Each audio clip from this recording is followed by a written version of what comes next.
Manager Real Estate Agents. Welcome to our weekly Tuesday meeting. So we're going to start off. Does anybody have any wants, any needs? You need to sell your listing? You need a house for a buyer? Nobody? Are y'all just eating breakfast and not working? Oh, you have one? Yeah, I was just looking for a house with RV parking over 2,000 square feet, 3 plus bedrooms. Okay. RV parking over 2,000 square feet, 3 plus bedrooms, needed for a client. By the way, let me tell you something brand new. It hasn't happened yet, but it's been approved by the staff directive from the MLS Board of Directors. So all you people who have spent hours searching for, I have to have RV parking, and you can't find it. RV parking is now going to be its own little thing on your MLS printout, and it's going to have a drop-down menu. Is it just gated? Is it just on the side of the yard? Does it have hookups, power, all that good stuff? So look for that coming very, very soon. So I have one quick thing that I want to tell you tomorrow at the Summerlin office. From 3:30 to 5, we're having a really special class. It's going to be live, and Linda Stewart's going to do 10 minutes on Remind and then 10 minutes on RPR. Now, if you don't have a listing presentation or you're looking for a leave behind, if you're walking out and your seller says, I'm still interviewing other agents, both Remind and RPR have a fabulous one, and if you don't know how to find it, 10 minutes on each one, kind of down and dirty. Then we have Marie Herod from Equity Title, who's going to come talk about HomeBot. And then we have our own Shelly Panzarella, who's going to come talk about list reports. So the title of the thing is how to get more listings. But here's the thing. We're having adult beverages. We're having snacks.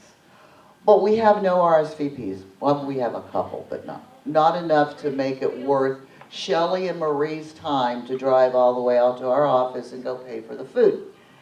So what we're thinking may have happened is that some of you may have RSVP'd to Bobby, as it said on the flyer, but Bobby's in New Jersey on the shore, and she's not answering her phone. So if you RSVP to Bobby, please today by no later than 5, no, let's make it 4, no later than 4, RSVP to Linda Stewart or to myself, because we really don't want to cancel this. It's going to be fun, adult beverages, food, 3:30 to 5, Summerlin. And now I'm going to turn it over to our own Chris Bishop, who has a very special guest today. Thank you. Yay! Thank you, Janet. Before I get to be introducing our special guest, I have a want. You always wanted that REO listing that was going to sell really quick, right? You waited to get an REO contract, and so I got one, and I have a listing of 11 acres in Dyer, Nevada for $35,000. Wow. You don't have to live on it. You could even be buried on it. I don't care, but I'd love for you to get it sold. So if you know of anyone with any reasonable offer, and I've been to Dyer, Nevada, in literally any reasonable offer, that 11 acres can be yours. So keep that in mind. It's the lowest price listing in the marketplace. Yeah. Wish me luck on my next one, right? Dyer, Nevada. I thought they were kidding, too. Where is Dyer? Exactly. Where is it? I have no idea. No, it's in, you know where you go to Beatty? Yeah. Okay, just walk 200 miles from there anywhere. Oh. That's Dyer, Nevada. And it's a little farming town. It's right up against the Sierra Mountains, and when you drive into it, it's like 8,000 feet, and you're like, this is gorgeous. This is going to be a home away from home, right? And there's trees everywhere, and then 30 miles from that place is where Dyer, Nevada is, and there's no trees. I mean, I drove there because part of the listing was to go do a BPO, 286 miles. I'm going to get $900 on the listing. It cost me $400 in gas. This is going to be great. Anyway, so before I do any of that, I'd like to welcome up Shelly with Prosperity. Give us a mortgage moment. You do financing in Dyer, Nevada? No. Can we build tiny homes in Dyer, Nevada? Hell yes. Who wants to go in with me on a $35,000 tiny home community? Are there utilities? Utilities. There actually is power everywhere. Let's go off the grid. Speaking of foreclosures and back in 2006, how many of you are getting the is that are we in a housing crisis? Are we in a bubble? What's going to happen with foreclosure? So I wanted to share something with you from a lender's perspective on what it looks like what it looks like, or what they're saying based off of the mortgages and what it looked like before and where it is today. So taking a look at this, the number one thing was on risky loans. Do you want me to click that, Beta? Or? Betamax, our human clicker, thank you. All right, so taking a look at this. So in 2006, look at loans that were originated under a credit score of 620. Do you guys remember those subprime loans? 327s, 228s, interest only, no prepayment. Well, actually, they used to have a ton of prepayment penalties on them. This is where we were in 2020. $300 billion in financing that occurred in 2006. Risky loans to today. All right, next slide. Our average FICO scores today, based off of our conventional financing, which I thought this was pretty surprising. So 758 for conventional, FHA is 677. Remember, you can actually do an FHA loan at 580, right? 620 is typically where most lenders are, but 677 is what the average is today. And then our VA loans are 722. Debt to income ratio. Everybody knows what the debt to income ratio is, where you've got your housing and all your total, all of your total payments. Well, interest only back in the days, and do you guys remember those pick-up payment loans? The 1%? Yeah, they used to max those debt to income ratios up to 50%. Here you're seeing that the average, dependent upon conventional FHA and VA, no more than 44%. So this is what we've originated in the last few years, coming out of the housing crisis. So it talks a little bit about inventory and where we think that they actually believe that we're still undervalued today. I wanted to share this with you. So 2009 to 2015, this is an affordability chart. Shows you that here, this is when all of the foreclosures occurred, right? Would you agree that that's when we saw homes super, super cheap? This is where we are today. We're still in a good affordability range for us. Now, keep in mind, this is nationwide, but this is still, for us, I think a lot of people think that we're in this area, but we are still really affordable. And that, a lot of that is due to the interest rates today. All right, we talked a little bit about homes and new construction. Everybody knows the new construction sector for Las Vegas. This is where homes were being built prior to the housing crisis. See that huge spike in houses? And this is where we are today. We're not even halfway to that. And I think here in Las Vegas, they're trying to get to 10,000. They might be, I think we had 10,000 homes from, was it Nat that talked about it on PBS? Not at 10,000. So in 04, when I was working with one of the builders, one of the top four, just one of the top four were trying to push 10,000 homes. They actually did close 10,000 homes in 1 year. So if all four were looking to do that, that's 40,000 homes of new inventory that were coming off the market. So understanding this trajectory of new homes and then obviously population. Okay, how many of you have heard the word, what the F for forbearance? Right? Are you guys hearing that this is going to lead to major foreclosures? So let's show you what this is. This is what they were projecting when we first went into pandemic. 30% of the homes were going to go into forbearance, which is true. A lot of homes went into forbearance. This is where we are today, 3.5%. That's low, right? Here's where we are. So starting as of May, coming out, well, this is really when we started to return to some form of normalcy, and where we are today, just under that 2%. Or 2 million, sorry. Just under that $2 million. This I thought was shocking. Let me take you here. In 2006, 9.3 million homes were foreclosed upon across the country. And here we have 2 million homes in forbearance. And a lot of these homes that are in forbearance today are actually getting worked out. Have you guys heard of any clients who are in forbearance today? They're doing the 40-year modifications. They're doing the deferred payments on the back end side. They're still actually allowed to not make a payment or not needed to make a payment today. So they're saying about 17% of the $2 million are still in trouble. But everybody else has made payment arrangements or have worked themselves out of that. So when we're hearing that the homes are going to go into foreclosure, foreclosures are a normal, natural part of any market, but I think where everybody gets nervous is this forbearance chart, right? Or when they hear about forbearance is about to hit the market. But understand that most of our banks today are really working with our clients, our homeowners, to get themselves out of the forbearance so that it doesn't lead into a foreclosure. And this is a true indication of that. So this is from Ivy Zellman. One thing that she's saying is that it's 0%. Now, we're going to have foreclosures. I do believe we have foreclosures today, right? But the crisis that everybody saw in coming out of '08, we're not, I mean, you can see just based off of sheer housing units that are available, as well as the homes that, or the lending that has happened over the course of the years coming out of the housing crisis, a lot less riskier, right? Most of the homes have equity. I think 53% of our homes now have equity in them. So from a foreclosure standpoint, it's less likely to see. Maybe you'll see some short sales, but truthfully, when I'm conversing with my clients and everybody's like, oh, Shelly, we're in a housing crisis. You're gonna have a ton of foreclosures. This is the information that I share with them. So if you guys want, this came actually from Keeping Current Matters. If you guys don't have that, you want these slides specifically, I'd be happy to share that with you.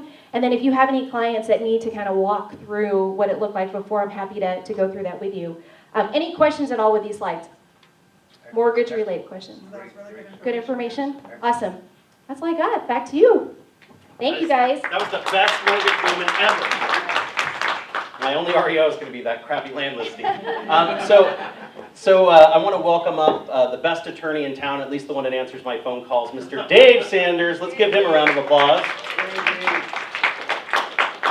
So Dave is going to start off with some information that he's seen in the marketplace that he's going to share with you, and then I've compiled all the questions that we've gotten as brokers that you guys have asked. We're going to ask an attorney and see what he says. But Dave, take it away. We have a camera over here that's filming everything you do. So I also kind of want to dovetail on the issues about foreclosure from a legal point of view. I was local counsel for Freddie and Fannie from 2007 through 2012. So I was also local counsel for Bank of America, JP Morgan Chase. So I was on the front lines of the recession, and there's been a dramatic shift legally and in the opinion of the banks. So when I first started doing this in '08, banks didn't want to participate. They didn't want to do modifications. They could do what was called dual tracking. Does anybody know what that is? So they could be in active negotiations on a short sale and still moving the foreclosure through. We've changed the law in Nevada. They can't do that anymore. They have to decide one or the other. So that's different. We still have the Nevada foreclosure mediation program. So if you do get clients who are facing foreclosure, definitely have them fill that paperwork out because the bank has to provide all their documents showing that they own the property. They have to come with someone who has authority to reach a resolution. So it's certainly in your client's best interest if that situation occurs. The legal landscape is dramatically different, far more pro-owner than it was in '06 and '07.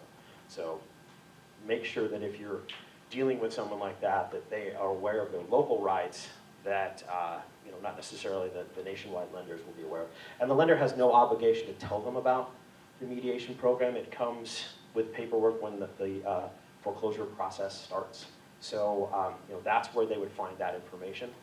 So make sure that they don't ignore that because there is a time frame that they have to file their paperwork where they waive their right to do it. And that foreclosure process can extend the time they're in the home for several months, giving them lots of different options to work out whatever resolution they need, but certainly make sure to have them take a look at that. Very cool. I want to make sure you know as well, if you have any questions while Dave's talking, just raise your hand, we'll get to your questions so that we can do some follow-ups to the points he's making. Okay, so one of the first things I wanted to talk about is I've seen a dramatic uptick in realtors invading my TikTok feed and interrupting my cat videos. So I thought it would be appropriate for us to talk about some things you need to do to avoid copyright infringement and copyright issues as a real estate professional. Because unfortunately, in the eyes of several companies that are pretty predatory in the way they handle these things, you are a target for them, period. So the first rule of thumb is anything that you see on the internet, a picture, a song, a video, chances are it's copyrighted. You can't take it, put it on your website. Can't, you found a cool picture of the Raiders stadium, so you decided to put it up in your blog, whatever. That can get you in trouble. Those photos are owned by someone, particularly if it's Getty Images. They're extremely aggressive. They'll start asking for tens of thousands of dollars based on those photos. If you have a website, make sure that you've got the Dmca Takedown language. That's a completely other. Explain what the acronym is. So the DMCA is the Digital Millennial Copyright Act. It is how Facebook, Twitter, YouTube, don't get sued out of oblivion.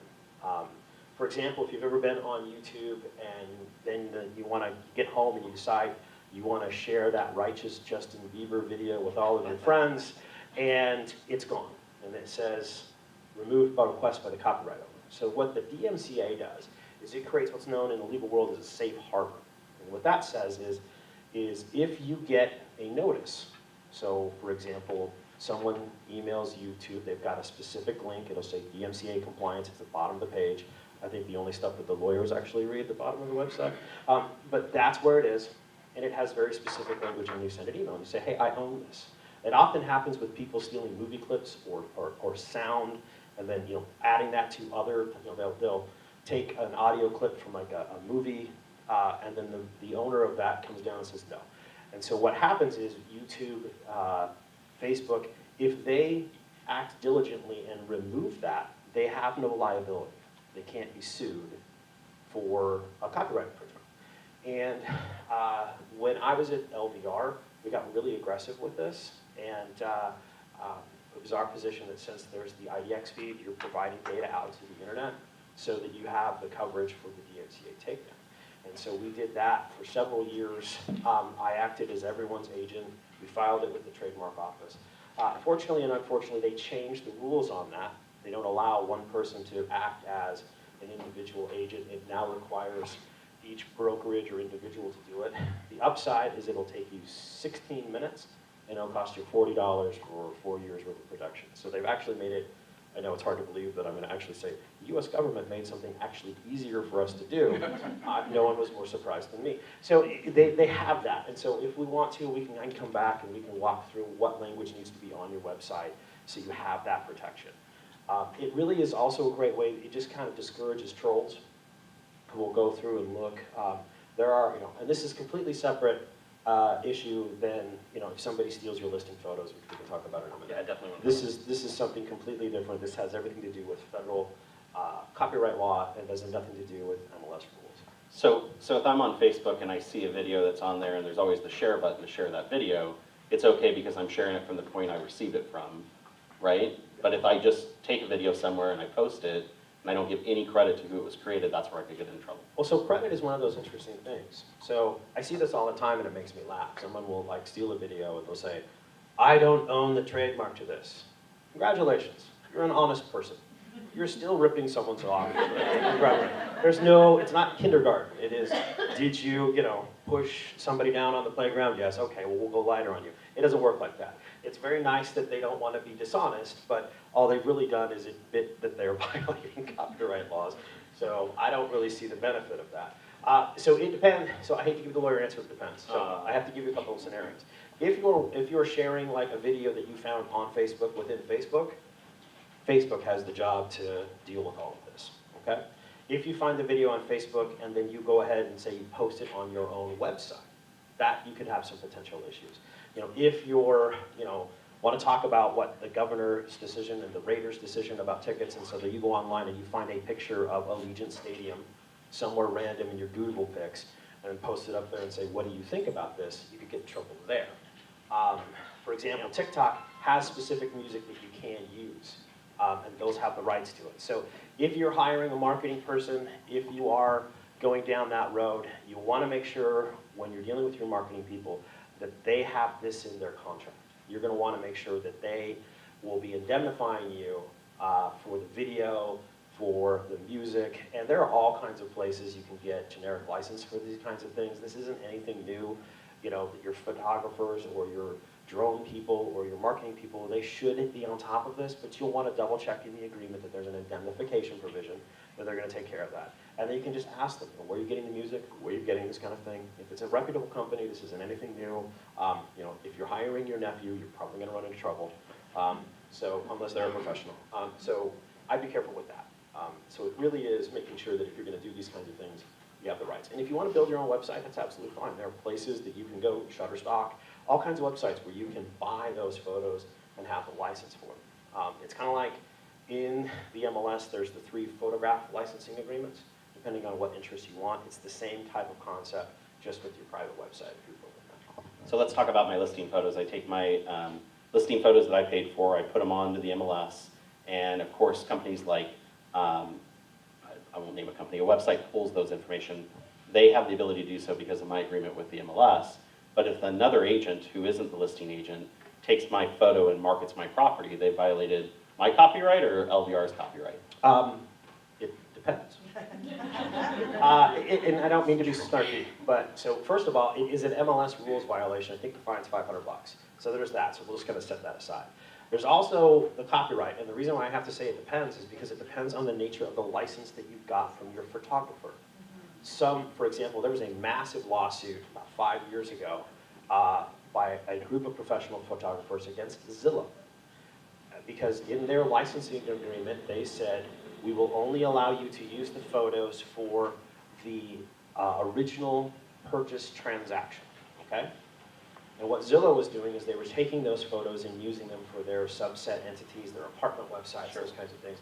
And the photographer sued because it was outside the scope of the use of the license.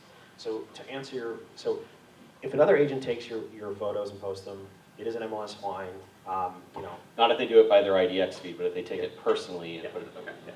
So the IDX feed is you know, if you put photos in the IDX feed, everyone gets to use the IDX feed. But if, for example, I have a listing, actually, Chris has a listing, Dyer, Nevada. Dye here, or is it Dyer? D-Y-E-R. Okay. So, and it doesn't sell, and then I decide to swoop in and I steal all of his photos and I put it up in the MLS. That's the scenario we're talking about. That is a fine.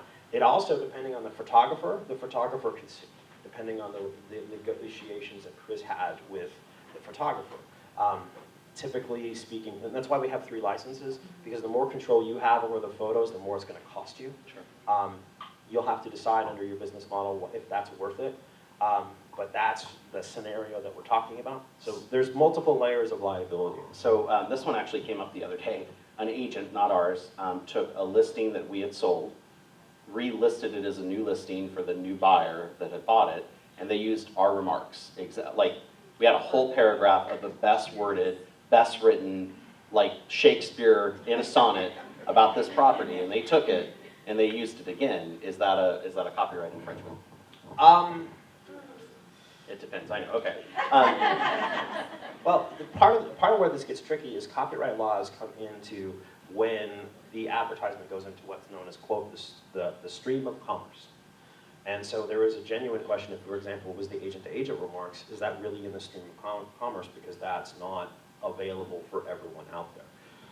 If it is the generic comments that are sent out on the IEX, I certainly think that you would have, you know, I think that's a violation of the Code of Ethics.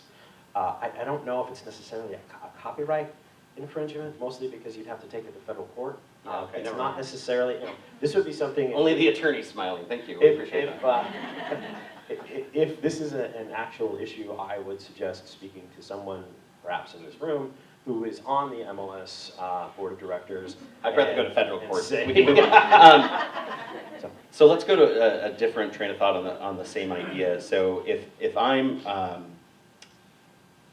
if I'm doing a video on my listing, you mentioned that, and I put the video out there personally on my website, other things I'm doing, when I get that video from the photographer, I should probably make sure there's an agreement on how I can use the video that I paid for so that I can then remarket it out with that information. yeah, it should be in that agreement. If there's going to be, it's going to be a section, we call it like ownership rights or use terms, things like that. So you'll want to take a look at that agreement and just see what it says. It's not like the RPA where there's a standard form. Every business is going to have their own. It's going to be in there. We lawyers like to call that stuff, just boilerplate. It's going to be there. The question is what they call it. So you'll want to look and make sure. Most of them, the only restriction you really want to get worried about is if they get too, they define, like the Zillow lawsuit, where they define you can use it once for the sale. You want to make sure that you have the ability to use it for ongoing marketing purposes as well. You don't really necessarily want to, have complete ownership rights to the video. They're going to want to have it on their website, show what they do to other real estate agents. I wouldn't have a problem with that. I would just want to make sure that I've reserved the right to make sure that I can use it for ongoing marketing. So we're like, 6 months later, can't believe it's been 6 months, look at this. Depending on how you executed that document, that could be a misuse of the video. So I would just be careful about that. So we got a question, I can't remember who asked it last week, but they had a client who had bought a house, and they wanted the photos and everything taken down off of the websites because they didn't want anyone knowing what their house looked like. And it, of course, was listed during the listing portion from the listing agent. Do they have any right or ability to have those taken down once it's sold from the other side? So this was actually a really big issue, has been addressed in your listing agreement.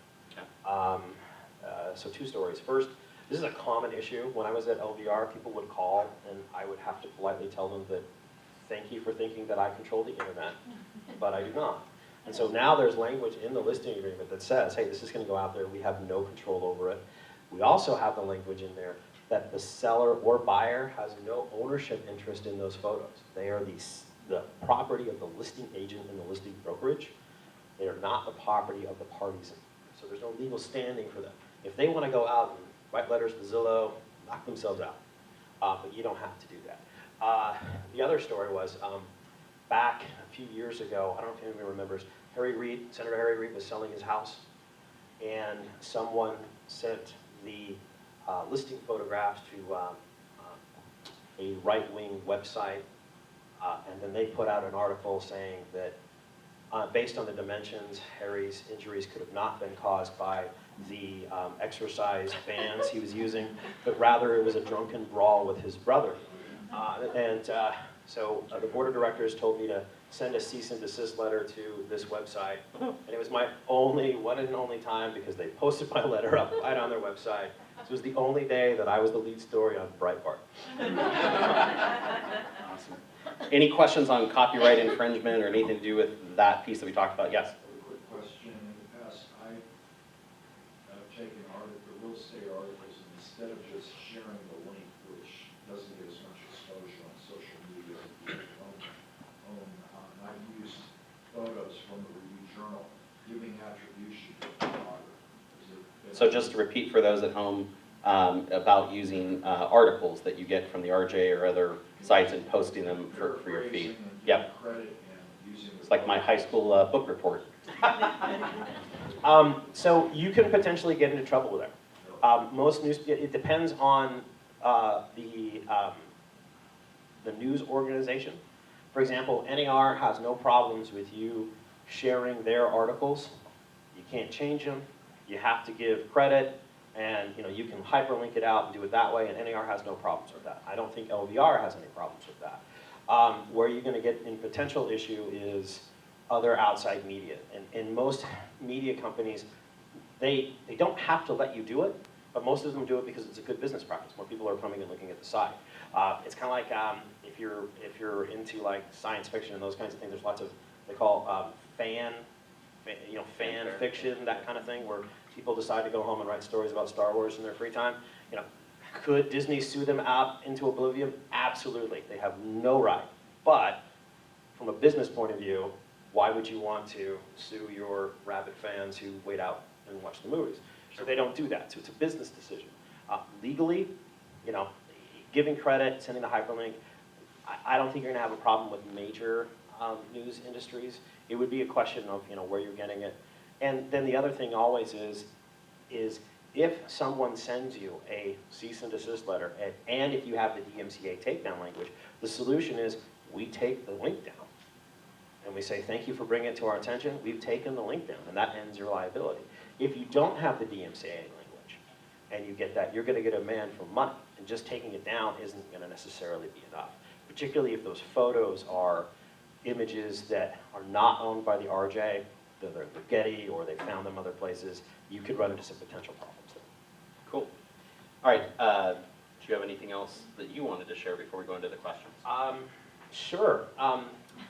Depends. You're getting a lot of scenarios where, buyer's agents are saying, we will pay X dollars over the appraisal. That's standard issue. So there's two things on that. First, there's already language in the RPA that addresses this. I would be really hesitant to accept as a listing agent, just that buyer will pay X dollars over appraisal language. I'd be hesitant to do that. I would probably counter back with something, and if you want me to give you guys some draft language, I can send to you later today, where we just say something to the detective, yep, we acknowledge that, but if the under no circumstances is the seller obligated to sell the property for less than the listing price. And just to re-verify that, because one of the larger brokerages in town and their in-house attorney is taking the position that the X dollars over appraisal is binding language and you've agreed to buy it at whatever that price is. I don't think that's right.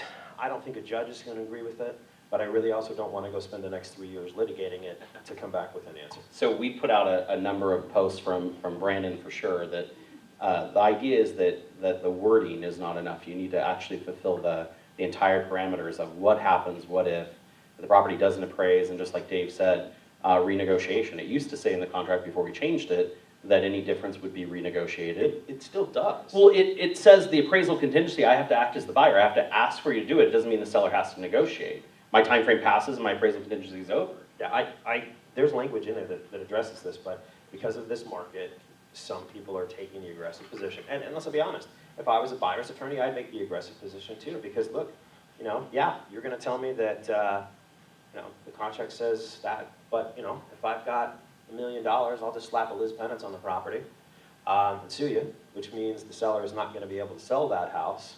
And then, of course, in that scenario, then what happens next?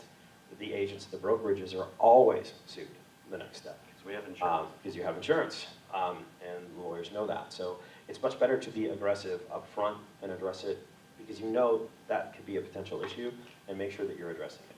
The other thing I want to talk about, because believe it or not, I've been seeing this a lot. Real quick, if you need that verbiage and you don't have it, if you send a message to me or any of the brokers in the app, we'll send it back to you. Perfect. Janet will put it in the newsletter, and you better read it. And, believe it or not, I'm actually seeing agents use acceleration clauses. Oh, yeah. So let's talk about why that's a bad idea. And then let's talk about why it's even more murkier of a situation than you really think. So, what is an acceleration clause?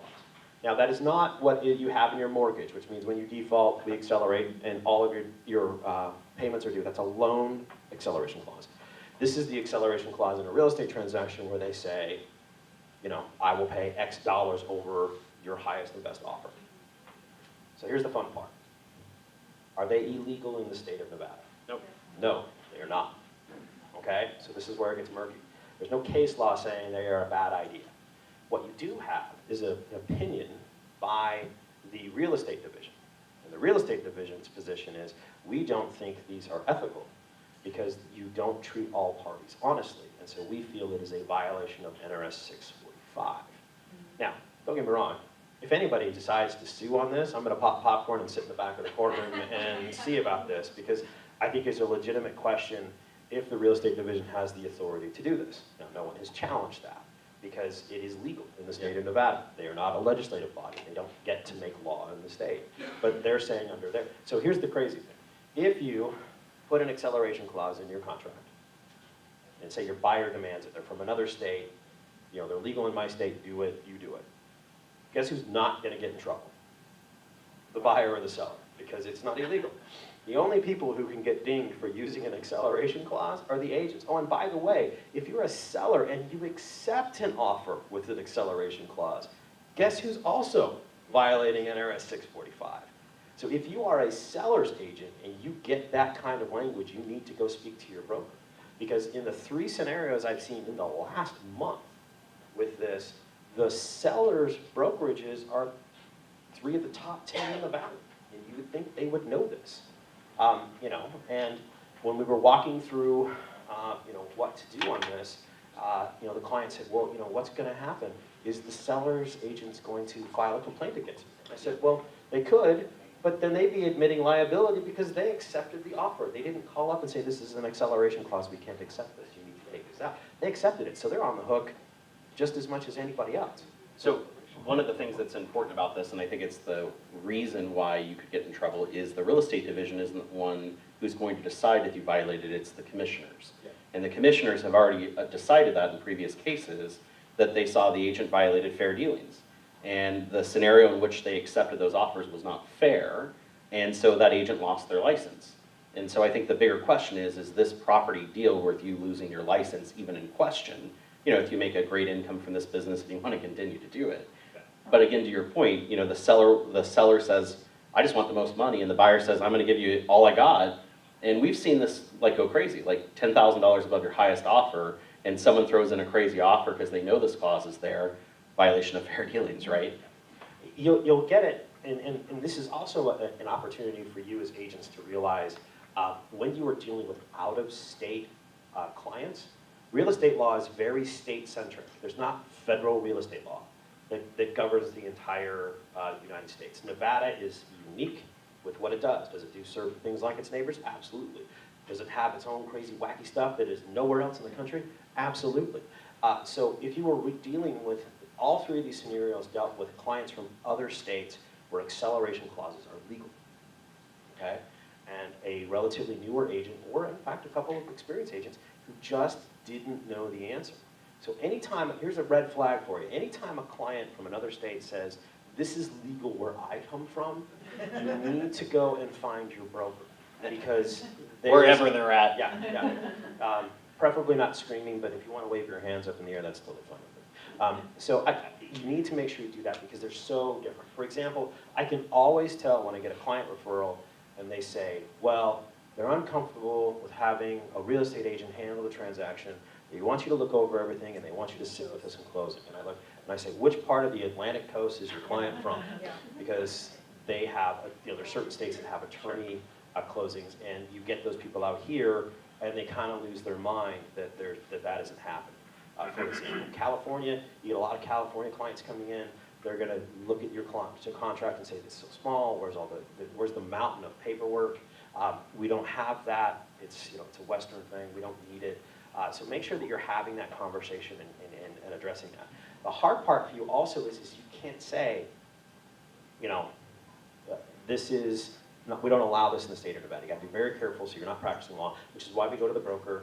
We come up with language that protects you, that addresses the issue, and the answer in this scenario would be, unfortunately, acceleration clauses are not, are frowned upon in the state of Nevada. We don't use them, and that would be how you do that. But you'll see that a lot, I think, with people coming from out of state. Cool, so we're going to enter the legal speed round because we're paying him by the hour. And so I'm going to ask you a series of questions that were scenarios that we've had happen here at the company. It's things that I've had agents ask over a period of time and the other brokers have also experienced. So, the quick, it depends answer, if you please, on a lot of these. It depends for the next 17 questions. Thank you and have a good day. In your experience, though, when you look at earnest money disputes, and we've heard a lot about this, of, we don't control earnest money, we don't give legal advice, but a lot of these, the buyer just decides they're going to fight over it, the seller decides they're going to fight over it. How did the majority of them, in your opinion, end? Badly. So there's a couple of misconceptions about earnest money that I'd like to first kind of address really quick. First of all, EMD, you can have a valid contract without the EMD being put into a deposit. So if you hear somebody say, we don't have a valid contract until EMD, that's not accurate. You have a valid contract. If the buyer doesn't put the EMD in a timely fashion, they're in breach of the contract. It doesn't mean you don't have a valid contract. EMD disputes are tough for a variety of reasons. First of all, most of them are not a high enough number that makes any sense to retain an attorney. If you're fighting over $2,000 and you want me to go to mediation, you will probably pay me more than $2,000 just to be really upset that you didn't get your $2,000. But I'll be right. That's the first one. The second one is with COVID, your mediation options are very limited for that price point. Your really only place that you can go mediate is the Neighborhood Justice Center down at the courthouse, which is free, which is great. The downside is, if any of you ever went through mediation at LVR, it's worlds apart. They literally don't care what the contract says. They don't want a copy of it. They don't want you to write down your position to tell the mediator to have you get ready. They're going to set up a time. You're going to get a 2-hour window. It's going to be by telephone still. And sometimes it's successful, sometimes it's not. They will not get involved and say, hey, Chris, I think you've got, here are the problems with your case and why you're not going to win.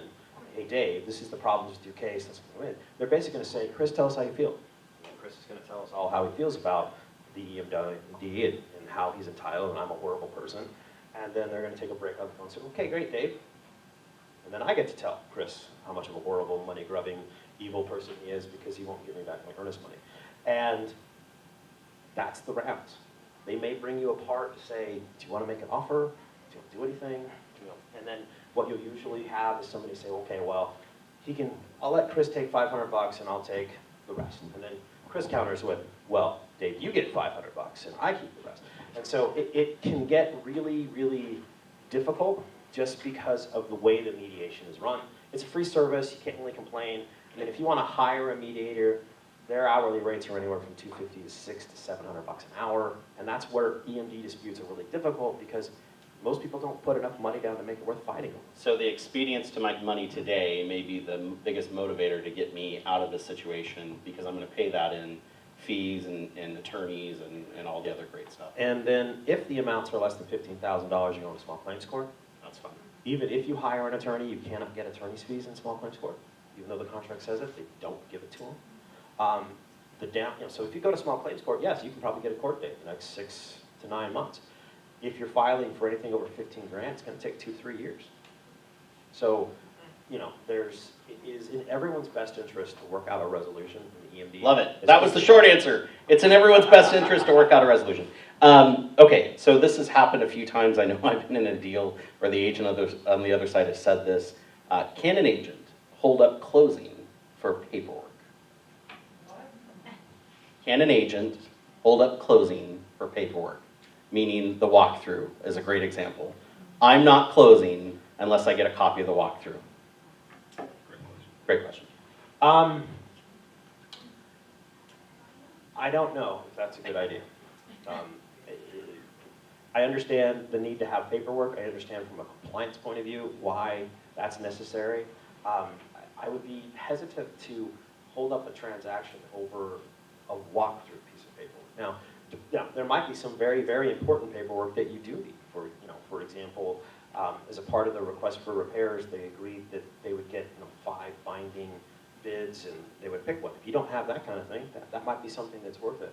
I would be hesitant to do that because you got to take a half step back and ask why you're asking the question. To me, it's almost like when a listing agent says, we would like you to use X title company. No seller is jumping up and down saying, use this title company or else. Is that in your best interest or isn't that the client's best interest?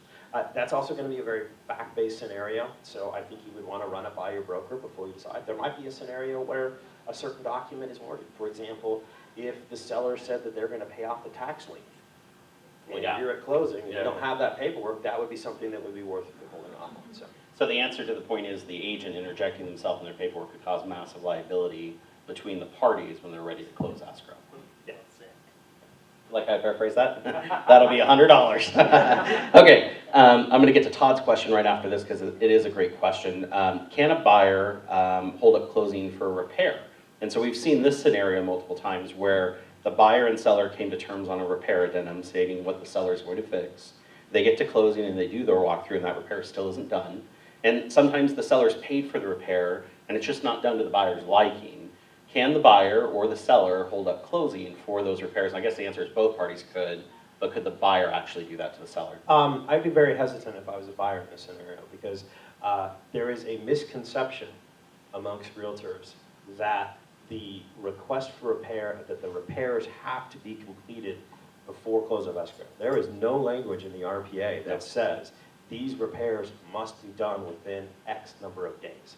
So if that is an issue and you want these things to be done, you would want to make sure that it's addressed. But the other situation and scenario we're having now is materials are difficult to get.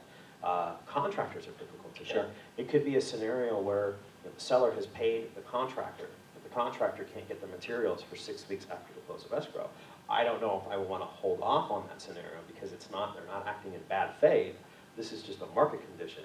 And so depending on what the repairs are and that scope, you'll need to be mindful of addressing that and clarifying those expectations with your client because it's not required to be done within that period unless the parties put it in writing. So we've seen the scenario happen where the repairs aren't done to satisfaction.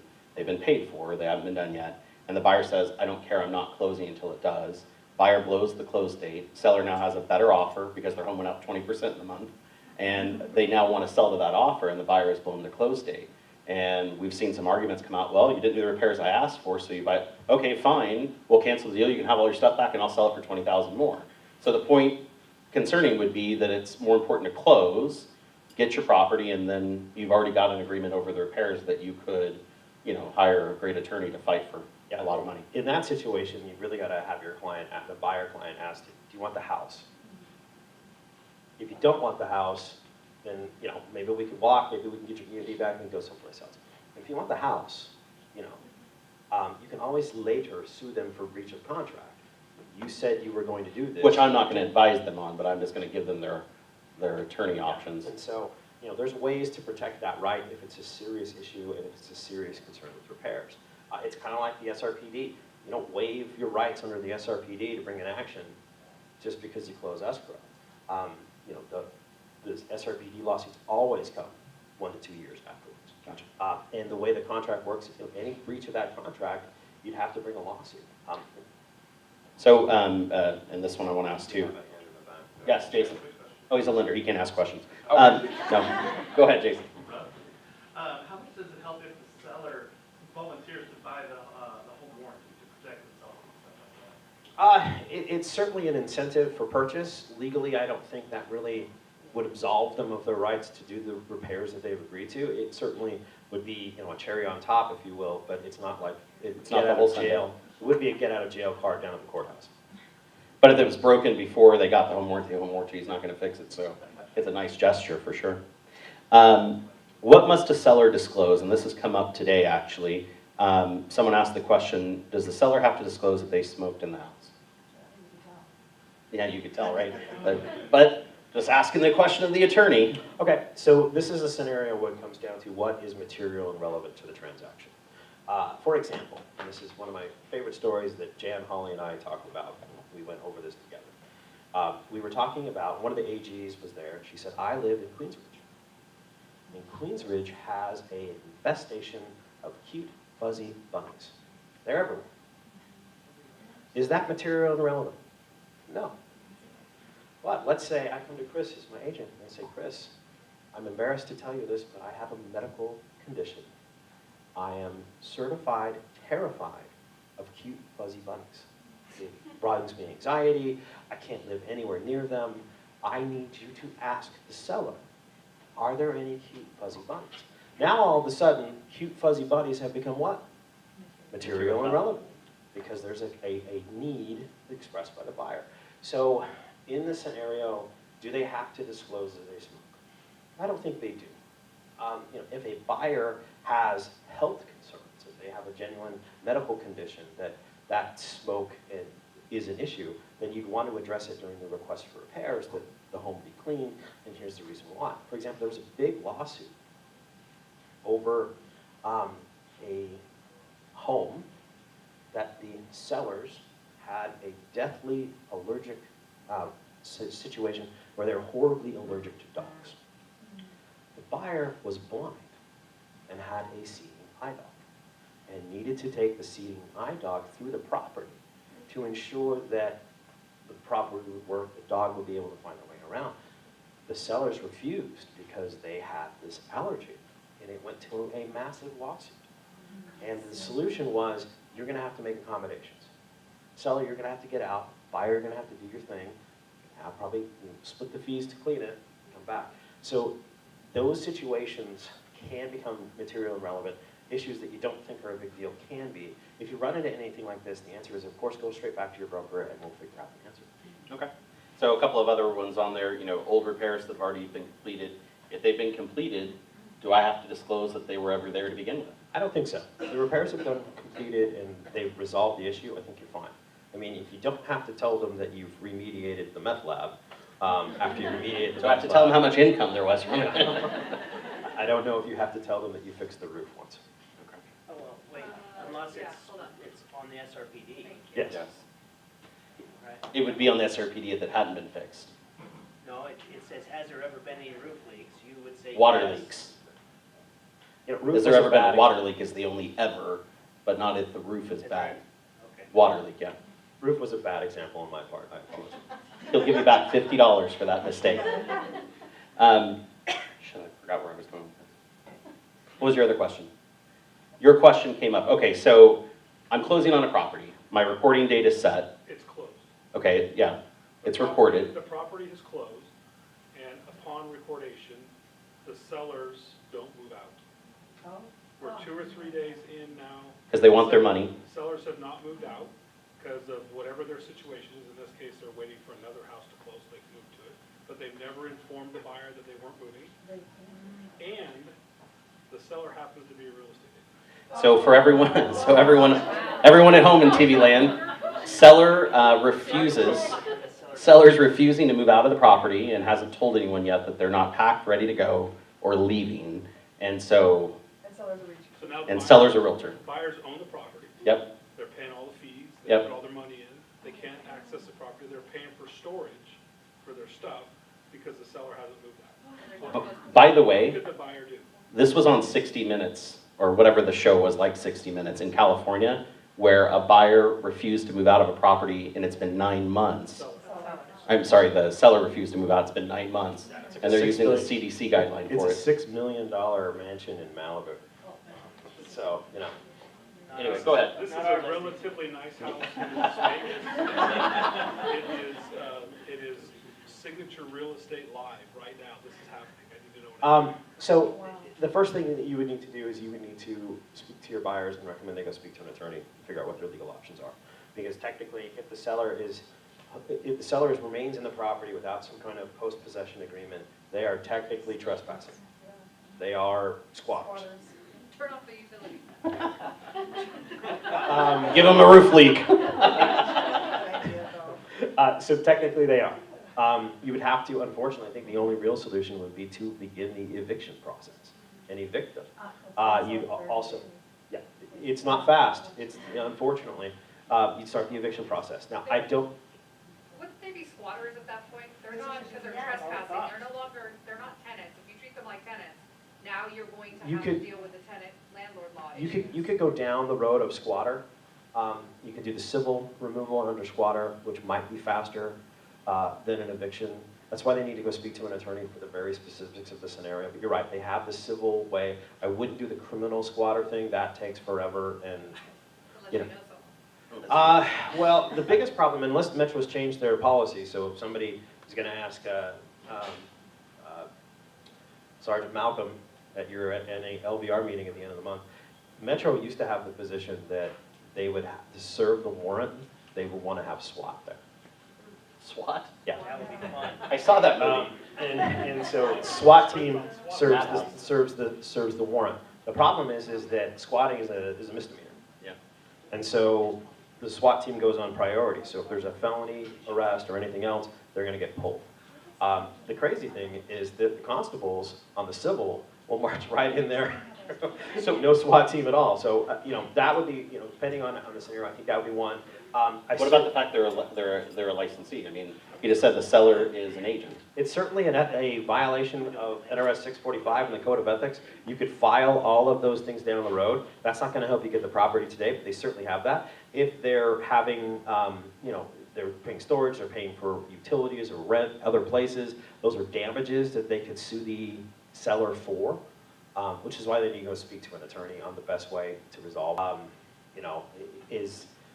I don't even know if I would be okay with letting some sort of post-possession agreement, because if this person is an agent, they knew that was there, they didn't ask for it, and are they really going to get out if they sign an agreement and have to stay for 2 weeks? Now, I'd also argue that since they are an agent, they know the rules, they know the laws, they're actually in violation of Code of Ethics or violation of NRS NAC.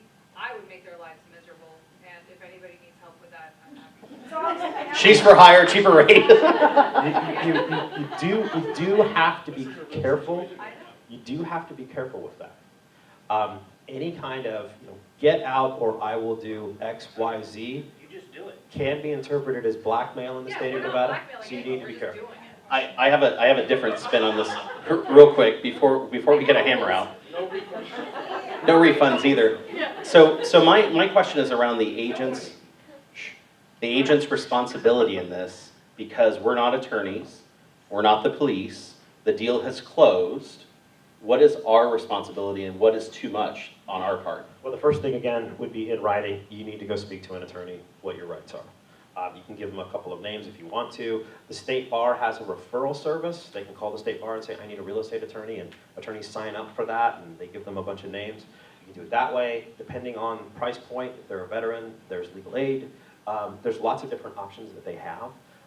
Because you mentioned the fact that there's storage and there's things, then those are numbers, and those damages can get large quickly, depending on how much they're storing and all that kind of fun stuff. So they would want to go speak to an attorney.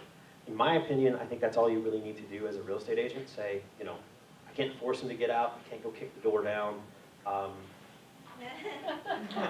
know, are there things that I can help you with? Can we file it? That would be my Can approach. we not- file? My cousin Vinny would. You know, you want to hear something funny about my cousin Vinny really quick? For years and years, the American... Do we really have Yeah, time? the American Bar Association, for years and years, lawyers' number one lawyer was To Kill a Mockingbird. Until like 2 years ago, and now it's My Cousin Vinny. So, lawyer's favorite movie is My Cousin Vinny. Brad. So quick question, how far can the broker go on this? Like, can you hold that commission, or could, and then the buyer, you know, shouldn't they get some kind of compensation, because they're like, you know, and this is a real estate agent, so like, Yes, so they would how sue far the, can they how can far can sue. the broker go? Well, here's the fun part. The definition of practicing law in the state of Nevada is advising any individual on any issue that impacts any legal right. Uh-oh. So you all practice law without a license every day. Because it's, and the Supreme Court came out and said, we are intentionally doing this as a gray area. We want this to be a fact-based scenario. There's no do this, don't do this. So I think the best thing to do is say, you gotta go speak to an attorney to what to do next. Is it better to go the squatter route? Is it better to do the eviction? You know, do we send a demand letter over saying you need to get out, you need to pay, you need to be gone, or we're going to sue you, and we're going to, you know, whatever they're going to do. Can you file an ethics complaint against them? Absolutely. Can you file a division complaint? Absolutely. Are those two things individually going to allow the buyer to get to the property quicker? Not necessarily. Can you hold back commission? Who? The other broker on the other side? It's our child. No, it's the seller. already The seller been didn't pay himself a commission. It's The seller is the seller is agent. the agent, right? Yeah, but he The didn't- agent you don't doesn't usually pay yourself. We would, As Once a- it takes it It's off our of the buyer's top of the closing, So we're on the buyer's side, they pay us. And if he holds that commission, we're really gonna send their ass over there and kick the door in. Yeah, in this scenario, for access to the property, you need to take the thorough licensee out of the equation. It doesn't do anything, you know, with the legal rights on how to get them out of the property. What to do to them afterwards? Yes. It's But okay. just so you're clear on it too, if they weren't an agent, the property's closed, we're looking at a couple days after anyway. Commissions have been dispersed, you've signed off on everything with the intention of closing and, you know, finishing off the Right, you closing, just have so to it's, stay there longer. yeah, it's done, now you just have to deal with the squatter, trespassing, landlord, tenant, however you wanna do it Yeah. with an attorney. That makes sense. Okay, so my questions won't make it through the whole thing, so we'll just go to actual questions here in the group. I don't know who had their hand up first, so. Right behind you too, that's, That's a pretty simple question. I have a property that I closed. Seller moved out, and then a few days, he had some bulk trash, there's a lot of stuff out there. Buyer tried to move in, but they didn't pick up the trash for like days, and kept calling and communicated with me and said, hey, they're not moving. So for the post-possession addendum, when did they start the clock on the days that, you know, like he moved out this day the 17th, but they didn't come till like the 21st. So the proration, would that be technically a move out when they picked up the bulk trash? Is there the trash now belongs to the buyer, right? I think the way the post-possession agreement, it all comes down to possession.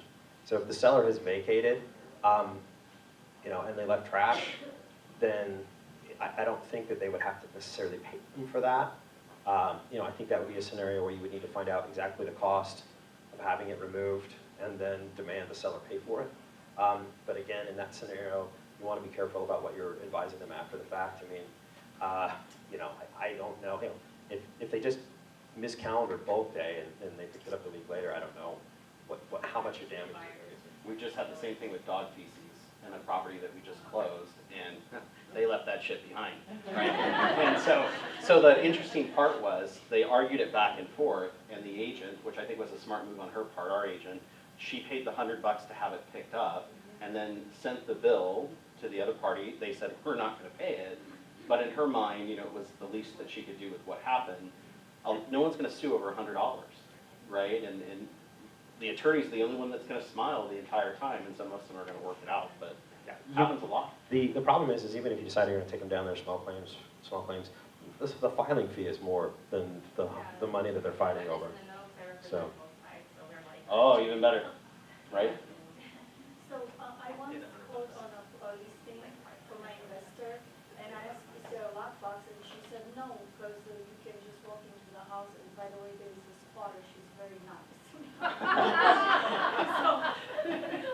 Well, she definitely disclosed it to you, didn't she? Yeah. Right, she said she keeps the house clean, so I told my investor, I said, you know, we can walk there, go there anytime, there is no lockbox, and there is a squatter, she's very nice. And of course, he said, absolutely not. Next. So what do you do in situations like this? Because I work with the investors with property. So, She could have been a great tenant, right? so legally speaking, if a seller has knowledge of the existence of a squatter, I think they have to disclose it. They have to disclose it at the very beginning. Part of the purchase agreement requires that the seller provide the property in a manner and position that you can take possession. This is not like a tenant that they're running along with the land. This is a squatter. If the squatter is doing damage in the property, that's the seller's responsibility. Of course, as soon as so if the seller doesn't get the squatter out, and then the buyer buys the property, and the squatter trashes it on the way out, I think the buyer is going to be responsible for that, unless they try to sue the seller and say you should have got them out. But then you accept the property with the squatter in it, it gets messy. No, she's really nice. Yeah. She's already kept the property very clean, right? I'm a lawyer. No one is really nice. So we have one last question, the ability for one more question of Dave. Janet. Okay, so at the MLS Tech Forum last week, there was a speaker who said,